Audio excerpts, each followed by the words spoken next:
ಎಲ್ಲ ತೆಲುಗು ಫಿಲಂ ಇಂಡಸ್ಟ್ರಿಗೆ ಹೆಣ್ಮಕ್ಳು, ಮೋಸ್ಟ್ ಆಫ್ ದೆಮ್ ಅವರು. ಅದ್ರಲ್ಲಿ ಒಂದು ಕರ್ನಾಟಕದ ಹೆಣ್ಮಕ್ಳಿದ್ದಾರೆ, ಆಕೆ 3 ಕೋಟಿ ರೂಪಾಯಿ ಕಾರ್ ತಗೊಂಡಿದ್ದಾರೆ, 3.5 crores. ಆ ಕಾರ್ ಬರೋವಾಗ ಅವಳು ಅವನ ಜೊತೆ ಮಲ್ಕೊಂಡು ಈಚೆ ಬರೋವಾಗ ಎದ್ದು ಬಂದಿಲ್ಲ ಅವಳು. ಡಿಮ್ಯಾಂಡ್ಸ್ ಅದು ಅಂದ್ರೆ ಮಲಗ್ತಾರೆ, ಆ ಕಾರ್ ಬರೋವಾಗ ಎದ್ದು ಬರಲ್ಲ. ನಾನು ಇಲ್ಲೇ ಇದ್ದೀನಿ ನಿನ್ ಜೊತೆ ಮಲ್ಕೊಂಡಿದ್ರೆ ಅವ್ನ ಏನ್ ಮಾಡ್ತಾನೆ, ಎಂಜಾಯ್ ಮಾಡ್ಕೊಂತಾರೆ. ಕಾರ್ ತರಿಸಿ ಕೊಟ್ಟ. ಆಕೆ ಹೆಸರು ಆರ್ ಅಂತ ಶಾರ್ಟ್ ಫಾರ್ಮ್ ಅಲ್ಲಿ. ಯಾವ್ದು ಇಮ್ಯಾಜಿನ್ ಮಾಡ್ಕೊಳ್ಳಿ ನೀವು.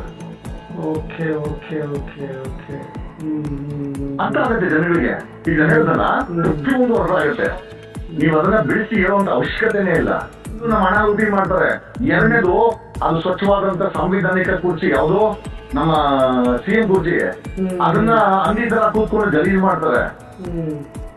ಅಲ್ಲ ಸರ್, ಈ ಒಂದು ನ್ಯೂಸ್ ಏನಾದ್ರು ಪಕ್ಕದ ಆಂಧ್ರ ಪ್ರದೇಶ ಗೊತ್ತಾದ್ರೆ ಯಾವ ರೀತಿ ನಗ್ತಾರೆ ಅವರು.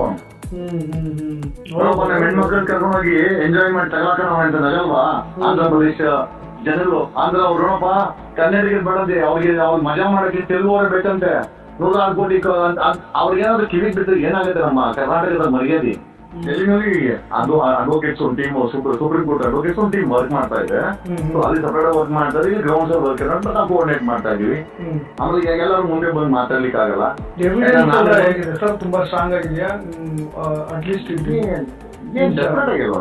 ಅಲ್ಲ ಏನ್ ಸರ್, ಅಲ್ಲ ಸರ್, ಅವರೇ ಮಾಡ್ಕೊಂಡಿರೋದ ವಿಡಿಯೋ, ಅವರೇ ಮಜಾ ಮಾಡ್ಕೊಂಡಿರೋದು, ಅವರೇ ನಮ್ಗೆ ದುಡ್ಡು ಕೊಟ್ಟಿರೋದು. ಈಗ ದುಡ್ಡು ಕೊಟ್ಟಿರೋದು ಇಲ್ಲ ಅಂತಂದ್ರೆ ಅವ್ರಿಗೆ ಲಿಸ್ಟ್ ಇದೆ, ತರಿಸ್ತೀವಿ, ಕರ್ಸುತ್ತೆ. ಏನಮ್ಮ ಫ್ರೀ ಮಲ್ಕೊಂಡ ಏನ್ ಪರಿಚಯ ಅಂತ ಕೇಳಿದ್ರೆ ಹೇಳಬೇಕಲ್ವಾ? ಸುಮ್ನೆ ಬಂದು 200 ಜನ ಮಲ್ಕೊಳಕ್ ಸಾಧ್ಯ ಅಲ್ವಲ್ಲ? ಏನ್ ಪರಿಚಯ ನಿನ್ಗೆ? ನೀನು ಆಂಧ್ರದಿಂದ ಇಲ್ಲಿಗೆ ಬಂದು ಮಲ್ಕೊಳಕ್ಕೆ ಏನು ಇವ್ರೇನು ಬಾಯ್ ಫ್ರೆಂಡ್ಸಾ? ಅಷ್ಟೊಂದು